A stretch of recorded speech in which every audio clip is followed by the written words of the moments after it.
성부와 성자와 성령의 이름으로 아멘. 찬미 예수님, 지난 한 주간도 주님 안에서 평안하셨습니까? 네, 지난주에는 알곡 인생이라는 제목으로 여러분과 함께 묵상하는 시간을 가졌습니다. 그러면 여러분, 알곡 인생이 쉬울까요? 힘들까요? 네, 생각하기 나름입니다. 알곡 인생이 되는 방법은 주님께서 다 알려주셨습니다. 우리를 알곡으로 주님께서 이 세상에 보내셨습니다. 그러니 주님이 알곡으로 돌아오기를 기대할 거 아닙니까? 알곡을 심었는데 쭉정이가 되면 되겠습니까? 알곡으로 이 세상을 보냈는데 가라지같이 살면 되겠습니까?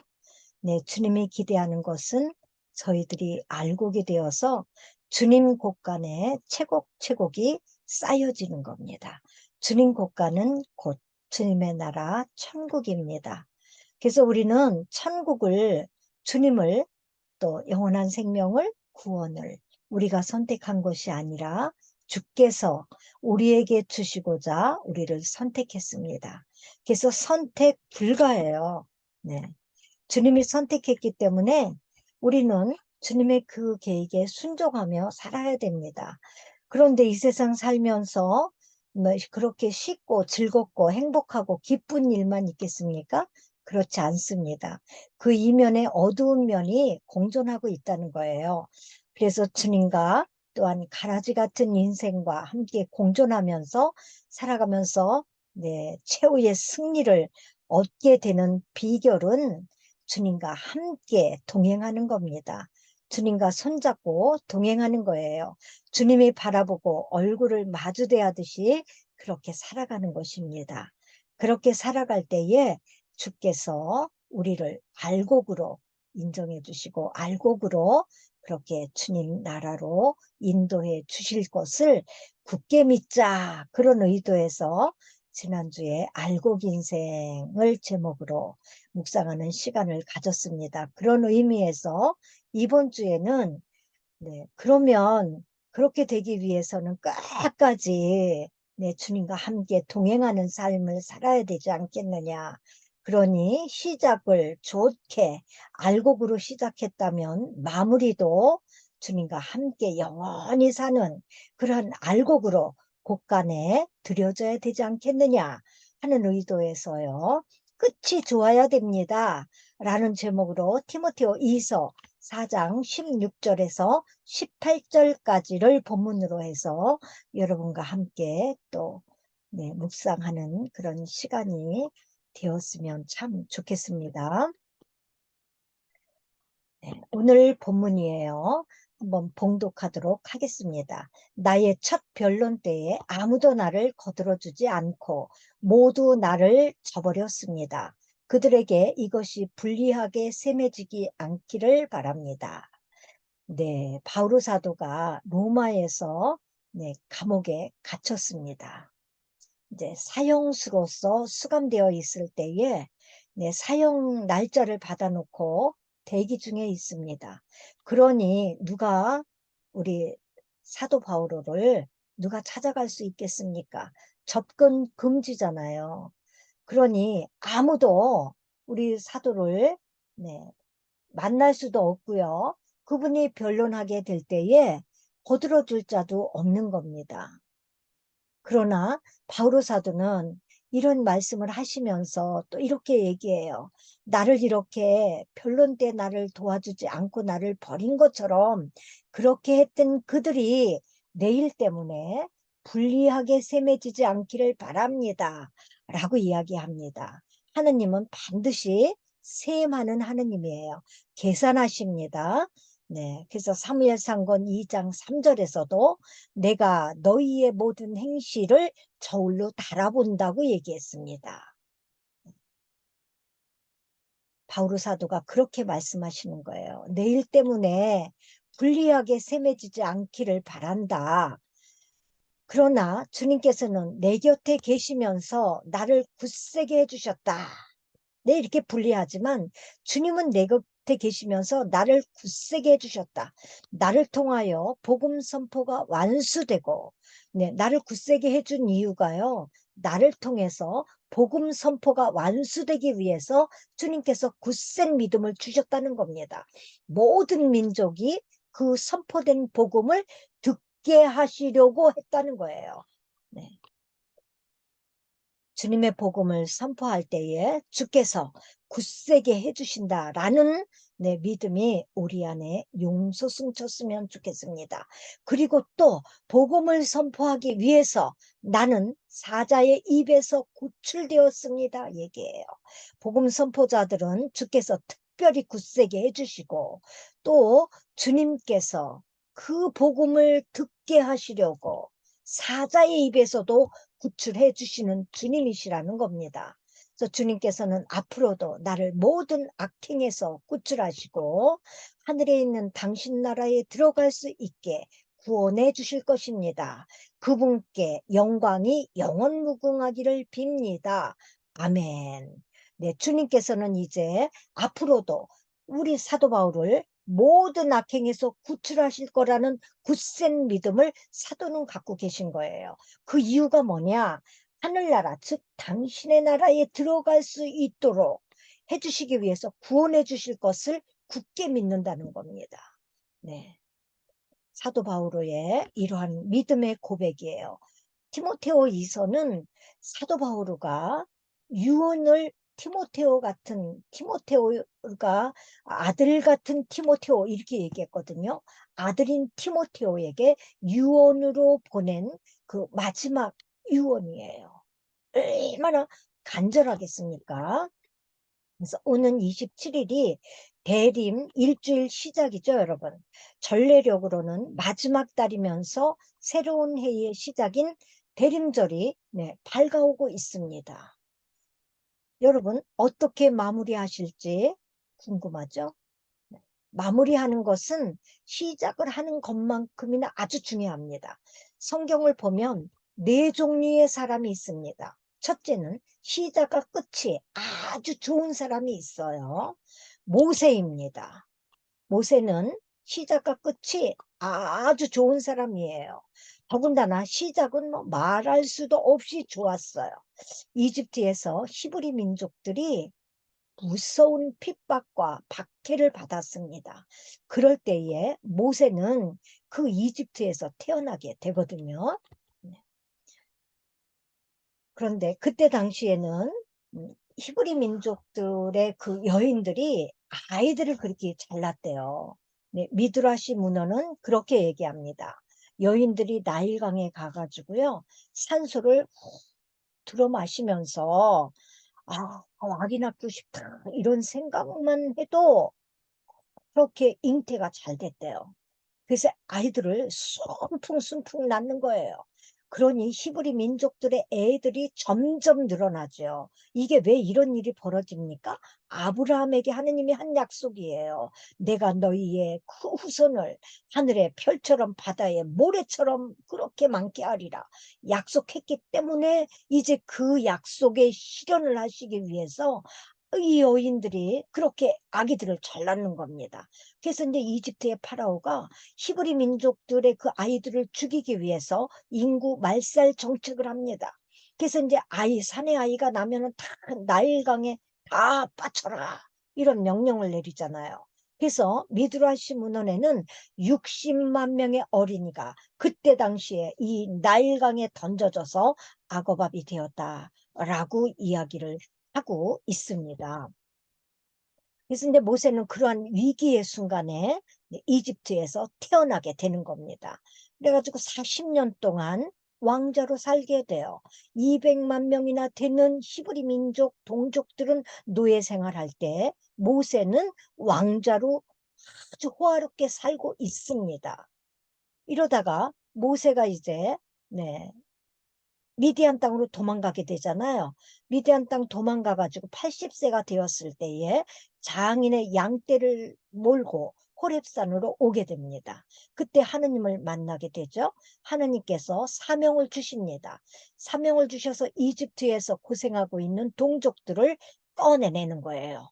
꺼내내 가지고 이제 홍해를 건너서 시나이산에서 계약 받고 성막 만들고 하느님 백성으로 정말 자기 동족들 200만 명이나 되는 사람들을 데리고 이제 가나안 땅으로 들어가려고 행군을 하게 됩니다. 이러다가 이제 모세가 이제 느보산 비스가에 도달했어요. 이때 모세의 나이가 120살이 됩니다. 그래서 80세에 부름 받아가지고요. 40년 동안 최고의 지도자가 되는 겁니다. 200만 명의 지도자가 돼요. 어느 대통령이 40년 동안 그렇게 대통령을 할 수 있었겠습니까?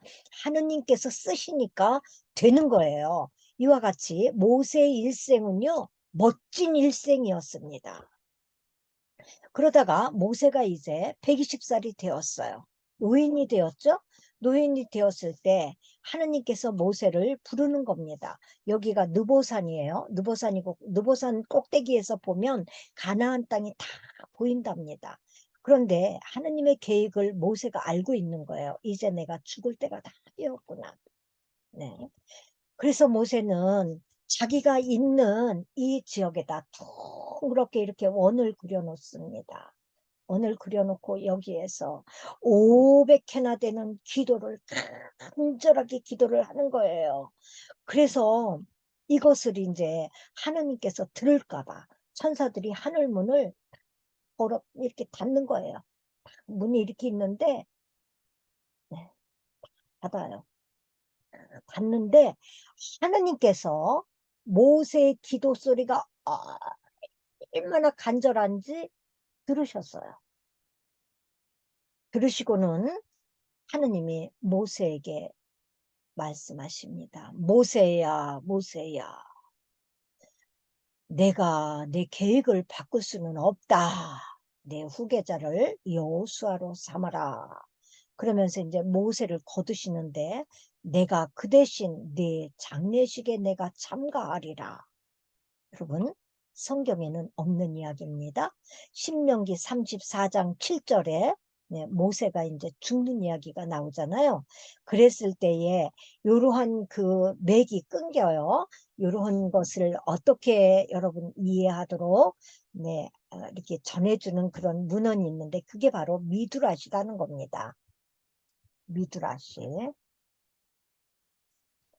여기 이제 탈무드의 해석 방법이 두 가지가 있어요. 두 가지가 있는데 하나는 미슈나가 있고요. 요 미슈나를 갖다가 이게 주석인데요. 주석, 율법 주석입니다. 주석인데 설명 방법이 두 개가 있어요. 하나는 할라카식 설명 방법, 하나는 학가다식 설명 방법. 이렇게 두 가지의 설명 방법이 있어요.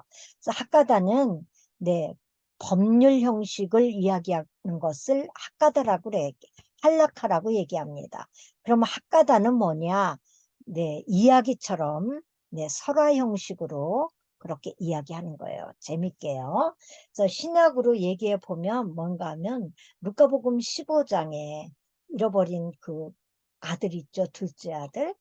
돌아온 탕자 이야기. 같이 그렇게 이야기 또는 자케오 이야기. 굉장히 재밌게 이야기하죠. 착한 사마리아 사람 이야기. 이런 이야기를 학가다식 설명 방법이다 이야기합니다. 그런데 이러한 그런 해석 방법을 제외하고도 더 또 이제 맥이 끊기는 그런 부분이 있는데 그런 것이 이제 미드라시 해석 방법이 있다 이 얘기입니다. 전설 같은 이야기죠. 그래서 눈이 어둡지도 않고 건강할 때에 하느님이 부르심을 받았다 이 얘기입니다. 그래서 이제 하느님께서 내가 네 장례식에 갈게 얘기해서 장례식에 하느님이 오셔갖고 모세를 어떻게 했어요? 데리고 갔습니다. 그래서 모세의 묘지가 어디 있는지 아무도 몰라요. 지금까지도요. 그래서 일생 건강하게 아주 멋지게 살다가 죽었습니다. 우리의 시작과 끝이 다 좋다면 얼마나 좋은 인생이 되겠어요. 시작도 좋고 끝도 좋은 사람이 있는데 그가 바로 모세였다 이 얘기입니다. 두 번째는요. 시작과 끝이 아주 나쁜 사람이 있어요. 마르코복음 6장 17절에서 19절까지 나오는 인물인데요. 우리 성경에 다 신약 성경에서 우리 다 읽고 아는 사람입니다. 헤로데 왕이에요. 네, 헤로데는 하스모니아 가문에서 노예로 태어났습니다. 그러나 그는 수많은 사람을 죽이고 왕이 됐어요. 왕이 되고도 또 많은 사람을 죽였습니다. 세례자 요한 목을 자른 사람이 바로 이 헤로데 왕이거든요. 너무나 유명하죠. 네, 헤로데는 필리포스라는 그런 동생이 있어요. 동생이 있는데 그 이 동생의 아내가 헤로디아거든요. 얼마나 아름답고 예쁜지 절세 미인이었다라고 또 문헌은 얘기합니다. 즉 그래도 재수예요. 이게 아우제자죠. 그래서 이 헤로데는요, 이 이쁜 헤로디아, 즉 재수하고 살고 싶어 갖고 필리포스 동생을 죽입니다. 죽이고 헤로디아와 결혼해요. 결혼해서 딸이 이제 살로메인데 얼마나 예쁘겠습니까, 살로메가. 그래서 이제 살로메는 자기 아버지 헤로데 왕의 그 이제 생일이 됐어요. 별에서 막 재롱을 부리는 겁니다. 춤을 추고 노래를 하고. 그랬더니 그냥 막 너무 감동한 나머지 자기 살로메에게 그랬습니다. 딸아, 내가 너 원하는 거 무엇이든지 다 청하면 내가 다 줄게. 내 왕국의 절반이라도 또 너에게 줄게. 이렇게 얘기했어요. 그랬더니 이 헤로디아, 이 부인이 말이에요. 세례자 요한이 늘 그랬거든요. 충고했어요. 왕이시여, 당신이 사는 방법은 옳지 않습니다. 어찌하여 동생을 죽이고 죄수하고 삽니까? 이런 것을 지적했어요. 그랬더니 헤로디아가 네, 세리사 요한을 굉장히 미워하는 겁니다. 바른 소리 하니까요. 야, 이참에 세리자 요한을 치워버리자. 그래서 이제 살로메에게 이렇게 얘기했습니다. 야, 네 아버지가 왕국이라도 준다고 그랬으니까 그거 말고 세례자 요한의 목을 달라고 그래라 그랬어요. 그랬더니 진짜 그랬습니다. 그래서 헤로데 왕은 세례자 요한의 목을 치라고 얘기했습니다. 굉장히 나쁜 왕이죠. 악한 왕입니다. 헤로데는 죽을 때 이렇게 나쁘게 살았으니까 누가 그를 와서 조문을 하고 슬퍼하겠어요. 쓸쓸히 죽어갔다라고 또 문헌은 얘기해요. 헤로데는 자기가 죽을 때 자기 죽음을 슬퍼하고 애도하는 사람이 없을 것 같았습니다. 그래서 이가 이제 술책을 쓰는 거예요. 자기 부하들에게 이스라엘에서 유명한 사람을 수백 명을 잡아들여라. 그리고 내가 만약에 죽거들랑 그 사람들을 다 죽여라. 그러면 그 가족들이 얼마나 애통하면서 울 거냐. 그러면 모든 백성들이 나를 위해서 정말 슬퍼서 우는 걸로 알 거 아니냐. 이렇게 교활한 사람이 바로 헤로데예요. 이렇게 죽은 이가 헤로데였습니다. 태어날 때도 종으로 태어나서 죽을 때도 이렇게 외롭고 비참하게 죽은 자가 바로 헤로데죠. 시작도 안 좋고요. 끝도 그렇게 안 좋은 사람이에요. 그래서 그런데 이제 세 번째 보면 시작은 좋았어요. 근데 끝이 안 좋은 사람이 있습니다. 사도행전 1장 16절에서 19절까지 보면은 이스카리온 유다예요. 유다는 12명의 제자 중에서 한 명의 제자로 선택됐죠. 한 사람의 일생으로 예수님의 그 제자가 된다는 것은 가문의 영광이요. 영광 중의 영광입니다. 그런데 이 좋은 자리를요, 공을 발로 팍 쳐서 버리는 것처럼 이렇게 다 그냥 차버리고 그 좋은 자리 뺏기고 말았습니다. 성경은 이렇게 얘기하죠. 네. 유다는 우리 가운데 한 사람으로서 우리와 함께 이 직무를 받았습니다. 그런데 그자는 부정한 삭스로 밭을 산 뒤 예수님을 팔았잖아요. 운전 30냥에. 그러니까 부정한 그런 삭스로 밭을 샀어요. 그리고 밭이 어떻게 됐나 나가봤습니다. 그러다가 거꾸로 넘어졌어. 그래갖고 배가 터지고 내장이 모조리 쏟아져 가지고 죽었다 얘기해요. 이 일이 예루살렘 모든 주민에게 알려져서 그 밭이 그들의 지방말로 하켈뜨마라고 불리게 되었는데 피밭이라는 뜻입니다. 피가 철철철철 흘렀다 이거예요. 배가 터져가지고. 다윗성이 이제 이쪽에 있는데요. 다윗성에서 보면 이 지역에는 못 가요. 관광객이 지금 못 갑니다. 그래서 다윗성 2층에서 이제 여기를 바라보게 되는데, 근데 여기가 바로 그 이스카리온 유다의 그 밭입니다. 밭인데 문헌에 보면 유다가 이렇게 세 형태로 죽었다라고 이야기합니다. 우리 사도행전에서는 사고로 죽었다고 얘기했죠. 자기가 그 부정한 삭스로 산 이 밭, 그리고 밭이 뭐 잘 됐나 안 됐나 이렇게 나가서 보다가 여기서 넘어져가지고 거꾸로져가지고 배가 터져서 내장이 다 쏟아져서 죽었다. 그래서 피가 철철 흘렀다. 이렇게 얘기하죠. 그래서 하켈트마라 그런다. 피의 밭이라고요. 그런데요, 마태복음 27장 2절에서는 유다가 너무 괴로워서 자살했다고 얘기합니다.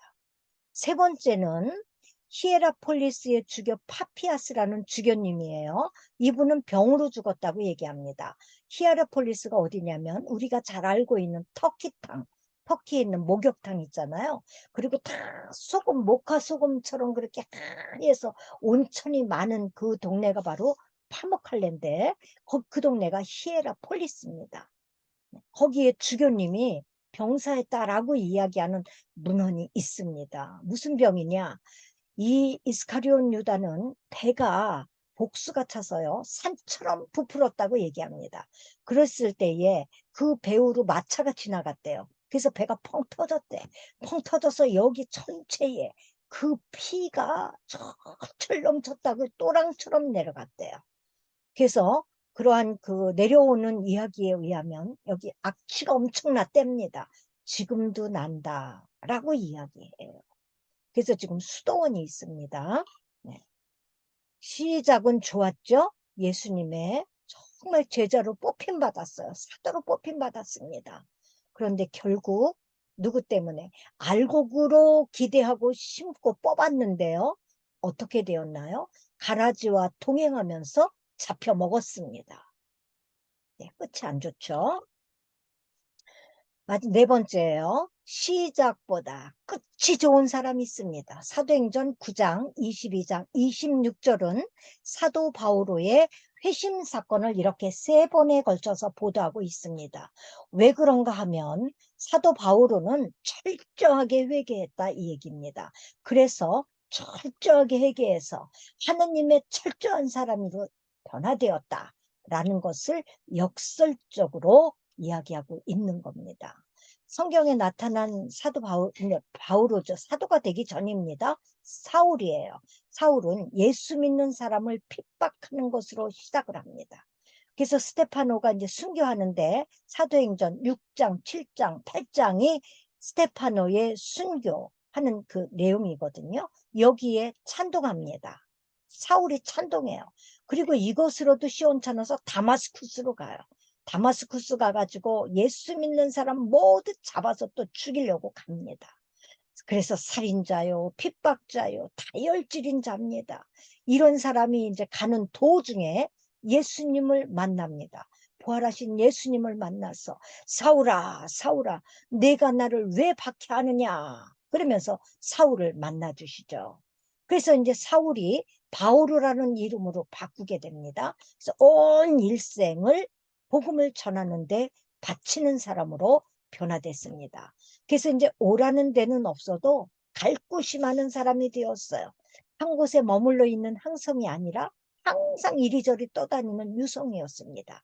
여러분, 항성이 무엇인지 여러분 다 아시죠? 한 곳에 머물러 있는 별이에요. 그래서 필리피서 2장 7절에서는 너희는 하늘의 별처럼 빛나라 이렇게 얘기합니다. 별처럼 빛나라. 그래서 이 항성은 별처럼 빛나라는 이 별은요. 항성인데 움직이지 않는 별입니다. 그렇다면 움직이지 않는 별은 이정표나 같은 거예요. 즉 나침반과 같은 겁니다. 네, 배가 목적지를 잃었습니다. 항해하는 배가 목적지를 잃었어요. 그랬을 때에 하늘에 떠 있는 움직이지 않는 북극성을 보고 목적지를 향해서 갈 수 있듯이 우리를 항성처럼 살으라고 바울 사도가 이야기합니다. 그러나 당신은 이것을 전하기 위해서 유성처럼 다니면서 복음을 전했던 자가 바로 사도 바울이다 이 얘기입니다. 그래서 바울 사도는 세 번에 걸쳐서 선교 여행을 하죠. 복음을 위해서 온 세계를 온 생애를 걸었다는 말을 고린토 교회 신자들에게 이렇게 고백하고 있습니다.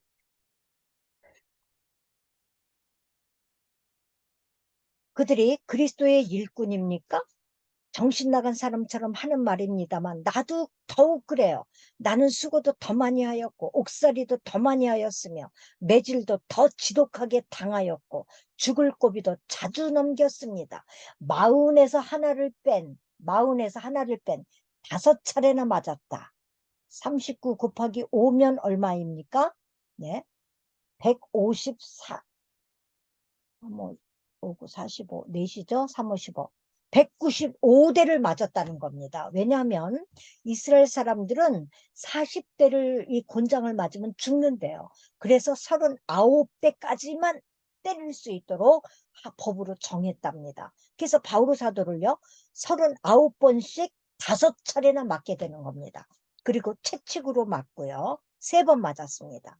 돌질 당한 것도 1번, 파선을 당한 것 3번, 밤낮 하루 꼬박 깊은 바다에서 떠다니기도 했다. 그리고 여행하는 동안에는 늘 강물의 위험, 강도의 위험, 동족에게서 오는 위험, 이민족에게서 오는 위험, 고을에서 겪는 위험, 광야에서 겪는 위험, 바다에서 겪는 위험, 거짓 형제들 사이에서 겪는 위험이 뒤따랐다. 수고와 고생, 잦은 밤샘, 굶주림과 목마름, 잦은 결실, 추위와 헐벗음에도 시달렸다. 그 밖의 것들을 제쳐놓고서라도 모든 교회에 대한 염려가 날마다 나를 짓누릅니다. 그랬습니다. 그러니 온갖 내맞고요. 강물의 위험, 강도의 위험, 동족에게서도 오는 위험이 있어요. 네? 얼마나 많아. 바다에서, 광야에서, 거짓 형제들에게서, 고을에서, 네? 수고하고 고생하고 밤도 홀딱홀딱 새고 굶주리고요. 목마르고요. 네? 굶고요. 추위 옷 없어서 춥고요. 헐벗고요. 여러 가지 어려움 속에서도 그는 모든 교회에 대해서 염려했다. 이 얘기예요. 이렇게 복음에 살고 복음에 죽는 심정으로 살다가 로마에서 순교했습니다. 바울 사도가 순교당한 자리가 지금도요. 로마에 생생하게 남아 있습니다. 목 잘려서 죽었습니다. 바울 사도의 참수터예요. 그 자리에 참수한 그 자리에 이제 성당이 세워졌는데 제대가 3개가 이렇게 있습니다. 그래서 바울 사도를 이제 목을 왜냐면요. 로마 시민권이 있는 자는 십자가형을 이제 못하게 되어 있잖아요. 그래서 참수시키는 겁니다. 목을 잘라서 죽이는 거예요. 이 돌기둥에다가 여기 바울 사도 목을 이렇게 걸쳐서 목을 지금 자르는 장면이 있죠. 그래서 이 목이 떨어져요. 3번 떨어집니다. 3번 떨어지는 데마다 물이 이렇게 물이 나는 거예요. 샘물이 나는 겁니다. 그래서 샘물이 나는 그 자리에 성당을 세운 거예요. 첫째 성당을 세우고 제대를 14걸음 가면 거기에다가 또 제대 하나를 차리고 또 14걸음을 가면 제대 하나를 차렸다라고 이야기를 합니다. 그래서 이게 바로사도의 목입니다. 이게 바로 바로사도 네, 참수당하셨던 그 돌기둥이죠. 사형시키는 이가 바로사도에게 물었어요. 당신 마지막 소원이 뭐예요? 그랬어요. 바울 사도 마지막 말이 이것입니다. 단칼에 내 목을 베어다오. 그렇게 죽었어요. 시작 안 좋았지만 끝이 좋은 사람이 바울 사도였습니다. 우리는 4종류의 사람 중에서 모세 같은 사람이 되면 얼마나 좋겠어요. 그렇지만 우리는 바울 사도 같은 사람이 되어야 합니다. 시작은 안 좋잖아요, 우리들이요. 그러나 끝이 좋으면 모든 것이 다 좋아지는 거예요. 자케오도 역시 마찬가지입니다. 자케오라는 이름 뜻이 희다, 순결하다, 깨끗하다, 결백하다 이런 뜻이거든요.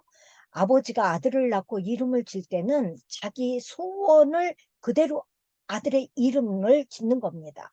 그래서 자케오 아버지는 자기 아들이 순결하고 결백하고 정직하게 살기를 원해서 자케오라고 이름을 줬어요.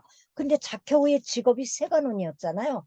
그래서 부당하게 부정직하게 세금을 많이 부과시키고 그렇게 자기 동족들을 괴롭혔습니다. 로마의 하수인으로서 자기 또 부를 축적하기 위해서 부정직한 세관원이었어요. 그러자 예수님을 만났습니다. 회개했죠. 그러면서 뭐라 그러냐면 저로 인해서 제가 이 부를 축적한 것으로 인해서 고통받는 모든 사람들에게, 나의 피해자들에게 내가 전 재산을 다 주겠다. 그리고 나로 인해서 피해를 많이 본 자에게 4배나 갚아주겠다. 라고 철저하게 회개한 사람. 처음은 안 좋았지만 끝이 아주 멋진 자가 바로 결백한 자로 회개한 자케오입니다. 연중 마지막 달입니다. 네. 이제 끝을 잘 마무리해야 됩니다. 아무리 쓴 약을 먹어도요, 끝에 사탕을 입에 딱 넣어봐요. 알죠? 끝이 좋아야 돼요, 이렇게요. 그래서 본문은 바오로 사도가 죽기 직전에 아들 같은 티모테오에게 당부하면서 쓴 사목서간, 즉 유언이에요. 공동체를 어떻게 잘 이끌어갈지에 대한 그런 편지입니다. 인생을 멋지게 끝내고 있다는 것을 확실하게 보여주고 있어요. 네, 바오로 사도를 보면서 어떻게 금년의 끝을 장식해야 되는지 묵상하는 시간이 되었으면 참 좋겠습니다. 어떻게 끝을 맺는 것이 그렇다면 좋은 끝일까요? 첫 번째는요, 다 용서해야지만 좋은 끝이에요. 오늘 티모테오이서 4장 16절입니다. 바울 사도 오늘 본문에서 이렇게 얘기하고 있습니다. 나의 첫 변론 때에 아무도 나를 거들어주지 않고 나를 버렸다 이 얘기입니다. 그들에게 이것이 불리에게 세매지지 않기를 바란다. 네, 16절이죠. 티모테오이서 4장 16절. 아무도 나를 변론 때에, 첫 번 변론 때 나를 도와주지 않았어. 그리고 나를 버렸다는 얘기입니다. 이 일로 인해서 그들이 나 때문에 불리하게 세매지지 않기를 나는 바랍니다. 라고 다 용서하는 겁니다. 바오로 사도가 갇힌 감옥인데요. 바오로 사도는 사형수였어요. 네? 감옥에 있었습니다. 사형 집행 날을 기다리는 대기자였어요. 접근 금지 명령 내렸죠. 누가 와서 바오로 사도를 만나겠습니까? 네? 누가 와서 바오로 사도를 변론해 주겠습니까? 네? 아무도 갈 수 없는 처지예요. 사도는 너무나 잘 알고 있는 겁니다. 예수님도 역시 마찬가지죠. 당신을 3년 동안이나 추종했던 그 수많은 사람들과 12명의 사도들, 그들 다 예수님 십자가형에 이렇게 매달릴 때 다 도망가고 예수님 혼자셨죠? 내 어머니와 사도 요한과 이모 살로메와 마리아와 작은 소수의 여인들만 있었습니다. 탕자도 역시 마찬가지예요. 아버지가 유산으로 나누어 준 그 돈 가지고 가가지고 다 탕진했습니다. 돈 떨어져, 담배 떨어져, 술 떨어지니까 제정신이 들었습니다. 네, 그래서 다시 아버지 집으로 돌아오지 않습니까? 네, 이런 것처럼 아무도 나를 거들어 주지 않습니다. 나를 버립니다. 돈 있을 때 다 좋다고 그랬던 자들도 이 탕자 곁을 다 떠나지 않았습니까? 오직 우리 주님만이 우리 곁에 계시는 줄 믿습니다. 그래서 사도 바울은 주님이 당신 옆에서 당신을 지켜줬다는 굳센 믿음으로 살았다는 이야기예요. 바로 사도는 외롭고 쓸쓸하고 고독함을 느끼고 있다는 것을 한마디로 표현하는 게 뭐냐? 아무도 나를 거들어주지 않고 나 버렸다 이 얘기예요. 한마디로 그 속에 무슨 바오로 사도의 심정이 담겨져 있겠습니까? 착착포다 이거 아니겠습니까? 그러나 바오로 사도는 다 용서하고 다 포용하고 다 이해하고 있습니다. 그러면서 그들에게 나에게 한 이것이 그들에게 불리하게 세매지지 않기를 바랍니다. 하느님은 반드시 세마시는 하느님이에요. 저울로 달아보십니다.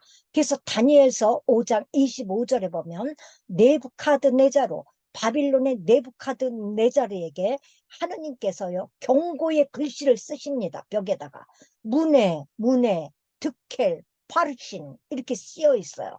내가 너희의 모든 것을 저울로 달아보니 모자라서 이제 너희의 바빌론은 이제 망하고 메데 페르시아가 너 위에 군림하리라 이 얘기를 하시는 겁니다.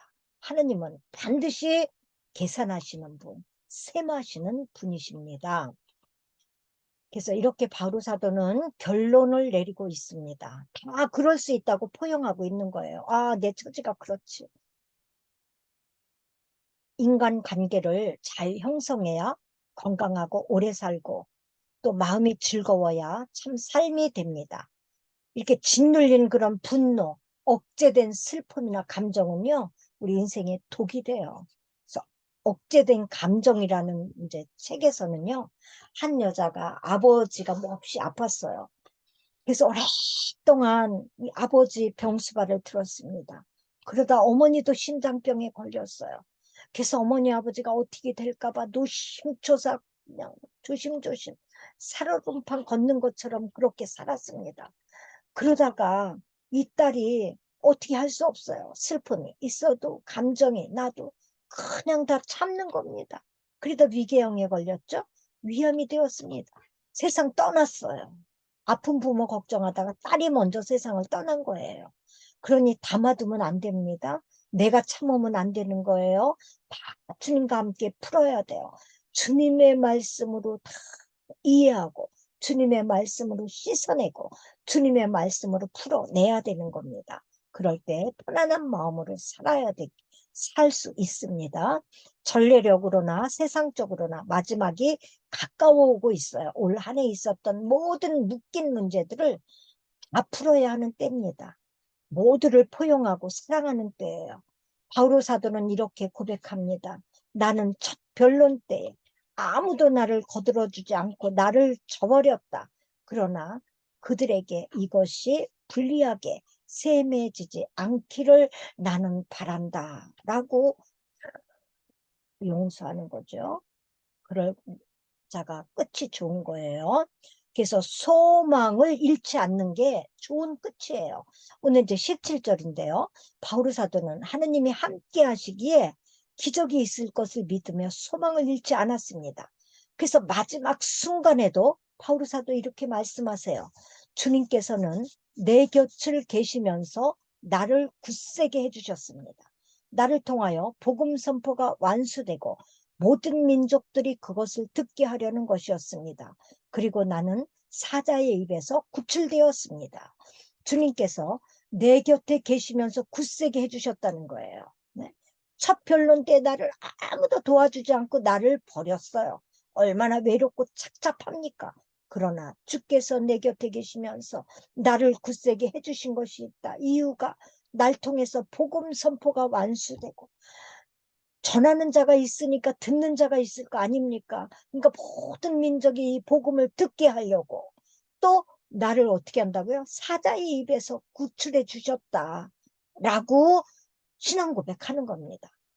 마지막까지 주님이 곁에서 떠나지 않고 계신다는 것을 우리 바울 사도는 믿었어요. 그래서 지금까지 복음을 선포한 것에 기적이 일어난다는 것을 믿었습니다. 복음으로 뿌린 그 복음의 씨앗이 열매 맺을 것을 믿었어요. 소망을 잃지 않는 바울 사도의 모습을 우리는 여기서 발견해 내야 되는 겁니다. 성경의 모든 기적은요, 마지막 순간에 일어납니다. 우리는 끝까지 소망을 잃지 말아야 돼요. 바닥을 칠 때 주께서 건져주십니다. 가나의 혼인잔치 역시 마찬가지죠. 술이 떨어졌어요. 잔치가 끝나야 됩니다. 그러나 아직 잔치는 끝나지 않았어요. 그때에 주께서 물이 포도주로 변화되는 그것도 처음보다 더 좋은 포도주로 만들어주시는 우리 주님입니다. 모세 역시 마찬가지죠. 앞으로는 홍해, 뒤로는 이집트 군사입니다. 진퇴양난이에요. 죽음입니다. 그러나 주께서 홍해를 갈라서 그들을 건너게 하시는 그러한 기적의 역사가 일어나지 않습니까? 네, 주님의 기적은 마지막 순간에 일어나요. 베드로 사도 역시 마찬가지죠. 루카복음 5장입니다. 밤새도록 그물을 쳐도 물고기 한 마리 못 잡았어요. 그러나 주께서 깊은 곳에 가서 그물을 쳐라. 그 말씀에 순종해서 그물을 치니까 배 2개에 넘치도록 고기를 잡았다 얘기합니다. 주님의 기적은 마지막 순간에 일어납니다. 바닥을 칠 때 감사하시기 바랍니다. 주님의 기적이 눈앞에 있습니다. 아멘. 마지막 세 번째요. 끝이 좋으려면요, 승리를 선포해야지만 좋은 끝이에요. 오늘 18절이에요. 바오로 사도는 이렇게 마지막으로 말하고 있습니다. 주님께서는 앞으로도 나를 모든 악행에서 구출하시고 하늘에 있는 당신 나라에 들어갈 수 있게 구원해 주실 것입니다. 이 말씀은 최후 승리를 확신하는 바오로 사도의 모습이 들어있는 말씀이에요. 그동안 어떤 아픔이 있었더라도 주님께서 구출해 주시고 하느님 당신 나라에 들어갈 것을 들어가게 해주신다는 믿음의 확신이 있는 겁니다. 앞으로도 나를 모든 악행에서 구출하시고 당신 나라에 들어갈 수 있게 구원해 주실 거라는 믿음의 고백을 하고 있는 겁니다.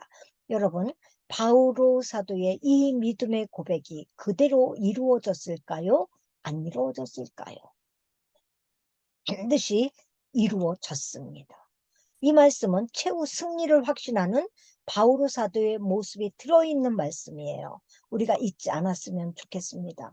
어떠한 아픔이 있더라도, 어떠한 가라지가 우리를 괴롭힌다 할지라도 주님이 구출해 주시고 알곡으로 주님의 곳간에 드리는 그러한 구원의 백성이 될 수 있으리라는 것, 천국 시민이 될 수 있으리라는 그런 확신을 여러분 가지시기 바랍니다.